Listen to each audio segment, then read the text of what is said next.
నువ్వు నా కొడుకు ఆకాష్‌లా వెళ్ళు అని సునంద చెప్పటంతో షాకింగ్‌గా వింటూ ఉంటాడు. అవును, నిన్ను చంపాలని చూస్తున్నారు. ముందు నిన్ను చంపాలని చూస్తున్న వాళ్ళకందరికీ కూడా నువ్వు ఆకాష్ అని నమ్మించు. నువ్వు గగన్‌లా వెళ్తే ప్రాబ్లమ్ కానీ నా కొడుకు ఆకాష్‌లా వెళ్తే ఎలాంటి ప్రాబ్లమ్ లేదు కదా! శరత్చంద్రకి గగన్ అంటే చాలా కోపం. నువ్వు ముందు ఆకాష్‌లా శరత్చంద్రకి పరిచయమయ్యి అతన్ని మెప్పించు. నువ్వు శరత్చంద్రని ఆకాష్‌లా నమ్మించిన తర్వాత శరత్చంద్ర చేతుల మీదుగానే భూమిని పెళ్లి చేసుకో.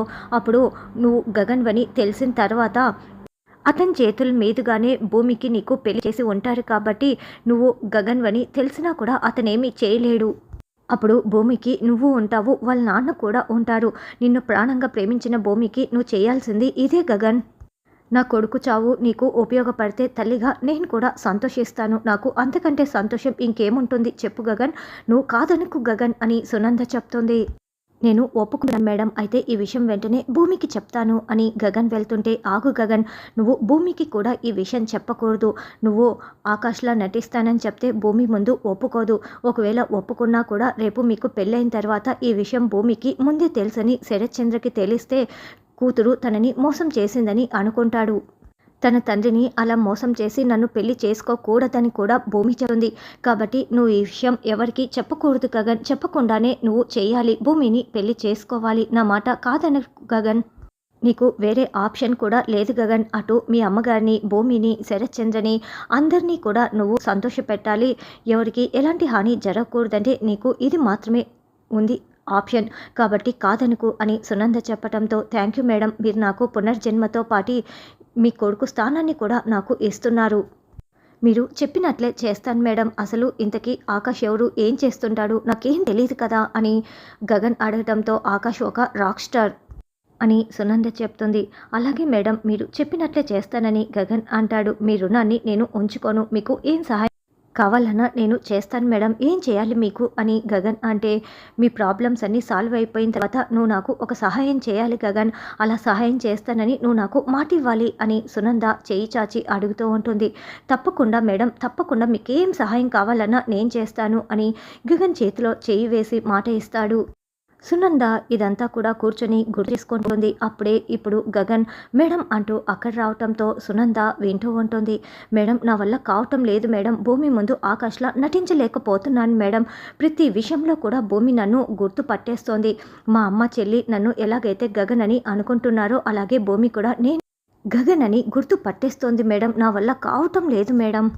నేను సాధించేది ఏమీ లేదనిపిస్తోంది మేడం. అందుకే ఇప్పుడే వెళ్ళి నేను భూమికి నిజం చెప్పేస్తాను. నా వల్ల కావటం లేదు అని గగన్ అంటే, ఆగు గగన్, ఒక్కసారి నేను చెప్పేది విను.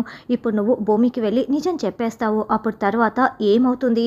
భూమి బాధపడుతూ ఉంటుంది. మా బావ గగన్ బావ తిరిగి వచ్చాడు, ప్రాణాలతో ఉందని సంతోషపడుతుంది. తర్వాత ఏమవుతుంది? మళ్ళీ వాళ్ళ నాన్నకి ఇష్టం లేదని నీతో దూరంగా ఉంటుంది. ఇదేనా నువ్వు కావాలనుకుంటున్నది? చూడు, ఇప్పుడు కష్టంగా ఉందని చెప్పి తర్వాత జీవితాంతం సంతోషాన్ని కోల్పోతావా? ఇప్పుడు కొంచెం కష్టపడి తర్వాత జీవితాంతం సంతోషాన్ని తెచ్చుకుంటావా? నువ్వే ఆలోచించుకో గగన్. శరత్చంద్ర, నువ్వు ఆకాశాన్ని నమ్మేలా ముందు ఆ పనిలో ఉండు. తర్వాత గగన్ కంటే ఆకాష్కి ఇచ్చి భూమిని పెళ్లి చేయటం మేలని నువ్వు నా కూతుర్ని పెళ్లి చేసుకుంటావా అని శరత్చంద్ర నిన్ను అడగాలి. ఆయనే దగ్గరుండి మీ ఇద్దరి పెళ్లి జరిపించాలి.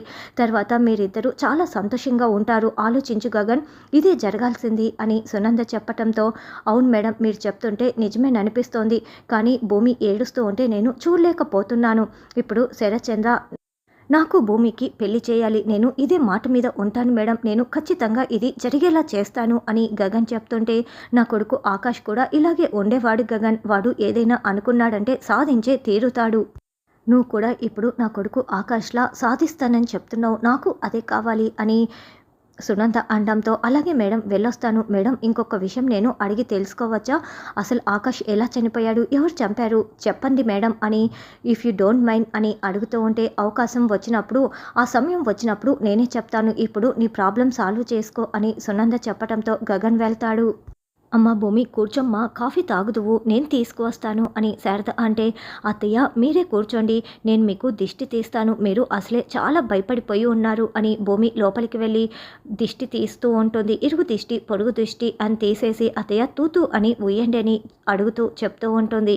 అప్పుడే తార ఇదంతా చూస్తూ, అమ్మో ఈవిడ బాగానే ఉందే, ఇంకా ఏం కాలేదు, లేకపోతే నేను ఇక్కడ దొరికిపోతాను అని నేను చాలా భయపడిపోయాను అని తార టెన్షన్ పడుతూ చాటుగా చూస్తూ ఉంటుంది.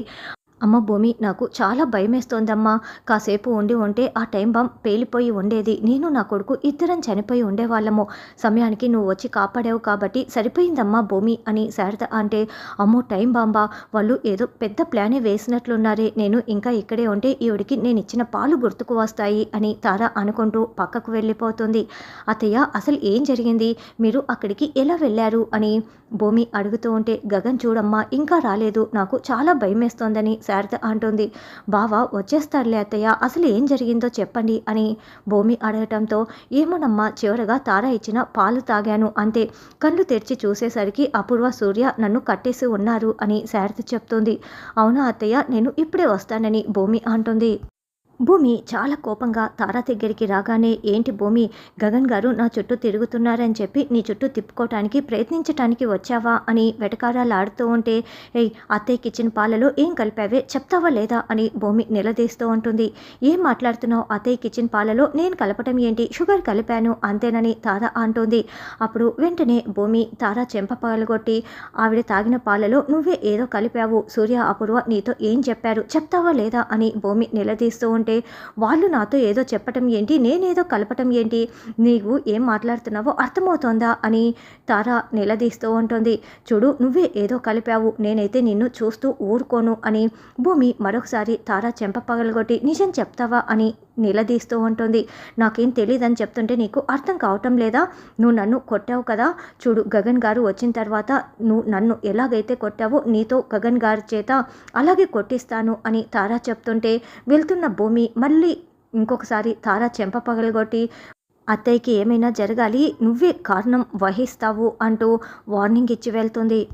చూసావా ఆ శారదని గగన్ గాడు ఎలా కాపాడాడో, ఖచ్చితంగా అక్కడ ఉన్నది ఆ గగన్ గాడే అని శారద అంటే, అది కాదు అపూర్వ గారు, నాకెందుకో కాదనిపిస్తుంది, ఎందుకంటే అంత లోయలో పడిపోయిన గగన్ను ఎలా తిరిగి వస్తాడు, పైగా బుల్లెట్ కూడా తగిలింది అని సూర్య చెప్తాడు. లేదు లేదు, వాళ్ళ అమ్మని కాపాడుకోవాలన్న కసి మాత్రమే కనిపించింది, అక్కడ ఉన్నది గగనేనని అపూర్వ అంటే, అప్పుడే రౌడీ అక్కడికి వచ్చి, మేడం మేడం వాడేమీ కావాలని వాళ్ళమ్మకి అడ్డుగా వెళ్ళలేదు మేడం, నేను తోయటం వల్లే వాడు వాళ్ళ అమ్మకి అడ్డు వెళ్ళాడు అని చెప్పటంతో, చూసారా మేడం, కాబట్టి అక్కడ ఉన్నది ఆకాశే, గగన్ అయితే కాదు అని సూర్య చెప్తాడు. కానీ మనకు క్లారిటీ అయితే రావటం లేదు కదా అని అపూర్వ అంటుంది. మరి ఎలా మేడం నిరూపించటం, ఇప్పుడు అక్కడ ఉన్నది ఆకాశం తేలిస్తేనే కదా నాకు భూమికి పెళ్లి జరిగేది, మరి ఎలా నిరూపించాలి అని సూర్య అపూర్వ ఇద్దరు ఆలోచిస్తూ ఉంటారు. అయితే నా దగ్గర ఒక ప్లాన్ ఉంది, నేను మాత్రమే శరత్చంద్ర గారిని కాపాడే విధంగా ఏదైనా ఒకటి ప్లాన్ చేశామనుకో, అప్పుడు వాళ్ళ నాన్న కోసం భూమి నన్ను పెళ్లి చేసుకుంటుంది అని సూర్య అంటే, ఆ గగన్ గారు కాకుండా నువ్వు మాత్రమే వాళ్ళ నాన్నని కాపాడేది ఏముంటుంది అని అపూర్వ అంటుంది. అప్పుడు శరత్చంద్ర గగన్ని షూట్ చేయటం, తర్వాత లోయలో పడిపోవటం, ఆ మొత్తం దానిని కూడా వీడియో రికార్డింగ్ సూర్య చేసుకొని ఉంటాడు. అబ్బా ఇలాంటి వీడియో ఒకటి పెట్టుకొని నువ్వు ఇప్పుడు చూపించేది, ఇప్పుడు వాళ్ళ నాన్న కోసం భూమి ఏమైనా చేస్తుంది, ఖచ్చితంగా ఈ వీడియో చూపిస్తే భూమి పెళ్లి చేసుకుంటుంది, సరే ప్లాన్ రెడీ చేసేసుకుందాం అని అపూర్వ చెప్తుంది.